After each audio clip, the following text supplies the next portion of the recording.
खुलियो आहे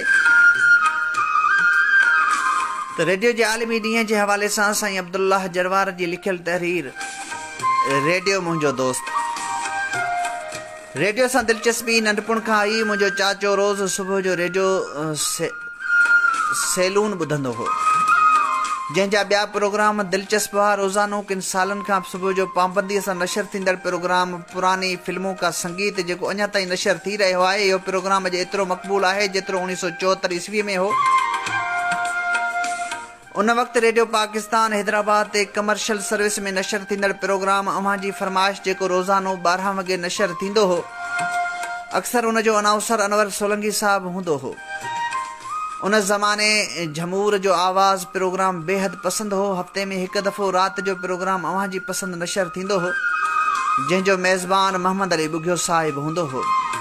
उन प्रोग्राम में कॾहिं ख़त लिखंदो हुअसि जेकी शामिल थींदा हुआ। उनखां काफ़ी नवां प्रोग्राम नशर थिया जिन में ख़त लिखंदो ऐं ॿुधंदो हुअसि। सिंधीअ में पोरियतनि लाइ प्रोग्राम नशर थींदो हो। अहिड़ो प्रोग्राम उर्दूअ में नशर थींदो हो जंहिंजो नालो हो मेहनत कशों के लिए। रेडियो हैदराबाद जा प्रोग्राम जेकी बेहद मक़बूल थिया, उन्हनि में चारण चोरियो चंग, यादूं विसरनि कीन विसारियां ता न विसरनि, गीतन भरी कहानी, सिंधी ड्रामा बेहद मक़बूल हुआ जिनजो हफ़्तो इंतज़ारु कबो हो। सिंधी टेलीफोन प्रोग्राम गीत ऐं गुफ़्तार जंहिंजो मेज़बान अब्दुल गफ़ूर खोसो साहब हूंदो हो। उर्दूअ में टेलीफोन ते फरमाइशी प्रोग्राम नशर थींदो हो जंहिंजो मेज़बान सैयद नूर अज़हर जाफ़री साहब हूंदो हो। अब्दुल गफ़ूर खोसो साहब हिकु प्रोग्राम मोतिन मालहा बि कंदो हो जेको हफ़्तेवार हो, जेको बेहद मक़बूल थियो हो।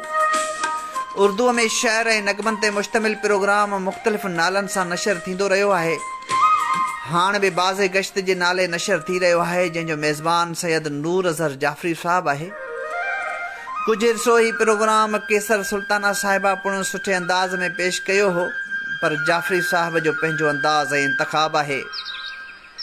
अब्दुल गफ़ूर खोसो साहब बहितरीन आवाज़ जो मालिक हो। संदसि प्रोग्राम बेहद मक़बूल थिया। जिन प्रोग्राम में इंतख़ाब कड़ो मंझि कड़े मुंहिंजे पसंदि जो नगमो, ॿिया बि काफ़ी सुठा हफ़्तेवार प्रोग्राम कयाऊं। संदसि आवाज़ अॼु ज़हन जे परदे ते तरी ईंदो आहे। मक़बूल प्रोग्रामनि में लोचिन से लहन अॼु बि मक़बूल प्रोग्राम आहे। हिन प्रोग्राम में ॾिनल सवालनि जा केतिरनि ई किताबनि मां ॻोल्हे लिखणा पवंदा हुआ, जंहिंजे करे काफ़ी ॿुधंदड़नि पंहिंजो बहितरीन ज़ाती लाइब्रेरियूं ठाहियूं जंहिंमें हर मौज़ूअ जा किताब मौजूदु आहिनि। ही प्रोग्राम अदा मीर मोहम्मद लंजार साहब, अब्दुल गफ़ूर खोसे साहब, मोहम्मद खान लगारी साहब, नियाज़ पमर साहब, ज़ुल्फ़कार हिस्बानी साहब ॿियनि अनाउंसरनि बि कया आहिनि। मीर मोहम्मद लंजार साहब जी कपरिंग में ही प्रोग्राम हाणे बि नशर थी रहियो आहे। शाह लतीफ़ जे फ़न ऐं फ़िक्र ते मबनी क्विज़ प्रोग्राम पुछनि से पसंदि काफ़ी अरसे खां नशर थी रहियो आहे। हिन जा मेज़बान मुख़्तलिफ़ अनाउंसर रहिया आहिनि। ॿिनि कंपेयरनि हिन प्रोग्राम खे उरूज ते पहुचाए ॿुधंदड़ लाइ लतीफ़ जा दर खोले छॾिया। उन्हनि में हिकु मोहम्मद मूसा चांडियो साहब ऐं ॿियो ख़ादिम हुसैन बलोच साहब आहिनि। कचहरी प्रोग्राम बेहद मक़बूल रहियो आहे, जंहिंमें साईं सालिम अहमद शाह जे किरदार खे केर बि विसारे नथो सघे। पर हिन प्रोग्राम ॿुधंदड़नि ख़तनि खे शामिल करे इल्म ऐं अदब तोड़े तहक़ीक़ जा नवां दर खोलिया विया। कचहरी प्रोग्राम ॿुधंदड़ शाह साईं जा बेत लिखी मोकिलींदा हुआ, चाहींदा हुआ ॾाढो फ़तेह ख़ान साईं सालिम अहमद शाह उन बेत खे तशरीह माना मतिलबु सम्झाए।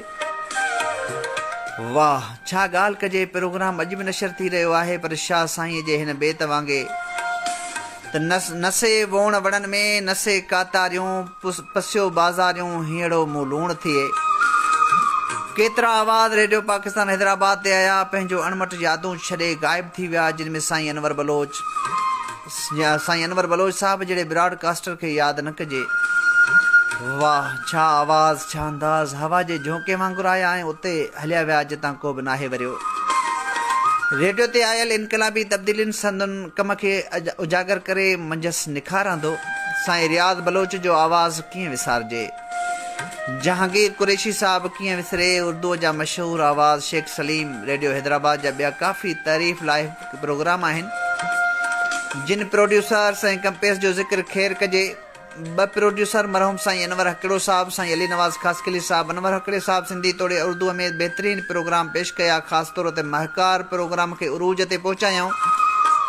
ख़ासि लिसनर्स सां ॻाल्हि ॿोल बेहद मक़बूल थी। काफ़ी लिसनर्स पंहिंजनि ख़्यालनि जो इज़हार कयो। सुगंध प्रोग्राम में काफ़ी नवां आवाज़ अली नवाज़ ख़ासकली मुतारिफ़ कराया। जिन बेहतरीन कंपेयरिंग कई काफ़ी सिलसिला बेहद मक़बूल थिया। साईं माकन शाह जो सुरई सुरई सोच ऐं अमीन अरबाब जा प्रोग्राम बेहद मक़बूल रहा आहिनि। एक बेहतरीन आवाज़ पुराणनि अनाउंसरनि में नूर मोहम्मद ख़ासकिली जो आवाज़ अंदाज़ बेहतरीन पाण सुठा प्रोग्राम पेश कयाऊं। हाणे कराची रेडियो ते प्रोग्राम पेश करे रहिया आहिनि जेकी ॿुधंदड़नि में बेहद मक़बूल आहिनि। रेडियो जो पुराणो अनाउंसर मोहतरम ज़ुल्फ़कार अली इस्मानी साहब बेहतरीन प्रोग्राम कया आहिनि जिन में प्रोग्राम रेडियो अव्हां जो दोस्त 5 साल खन हलियो हो।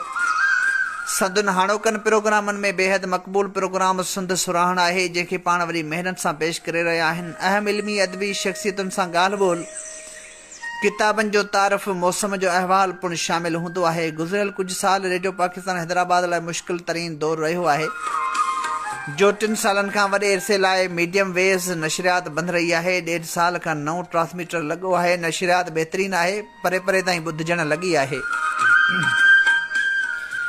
रेडियो मुंहिंजे लाइ बहितरीन दोस्त ऐं बहितरीन किताब मिलण जो ज़रियो रहियो आहे। रेडियो लिसनर्स हुअण जे काफ़ी दोस्तनि सां राब्तो थियो जिन सां तालुक़ अञा बि आहे त के विछड़ी विया, अहिड़े ॾींहं हलिया विया आहिनि जिन मां को बि वापसि न आयो आहे। सांगड़ में नाचीस, जाफ़र अली ख़ासकिली, बदईन में मोहम्मद हनीफ़ मेमण, फुलजीअ जो डॉक्टर कुर्बान अली जतियाल, मिसण नंढीअ जो साईं मोहम्मद अनवर मंगरियो बहितरीन जाखोड़ी लिसनर्स हुआ जिन वटि किताबनि जूं वॾियूं लाइब्रेरियूं, वॾा जाखोड़ी हुआ। पाण बि सुठा लिसनर आहिनि जेके लिखनि पिया जिन में फ़क़ीर मोहम्मद जलालाणी, टंडे लिहार जो बशीर गुल सुमरो, बठेरो जो साईं अबू मेमण, केतिरा नाला लिखजनि। जीअं त हाणे रेडियो जो घटि ॿुधां थो उन करे काफ़ी दोस्त जेके रेडियो सां लाॻापियल हुजनि या लिखंदड़ हुजनि ज़िक्र न करे सघियो हुजां त माज़रत क़बूल पवे। रेडियो हार्ट FM हैदराबाद जे बहितरीन इल्मी ऐं फ़िक्री प्रोग्राम अवल अल्लाह हलीम जेको अदा सलम चन्ना पेश करे थो।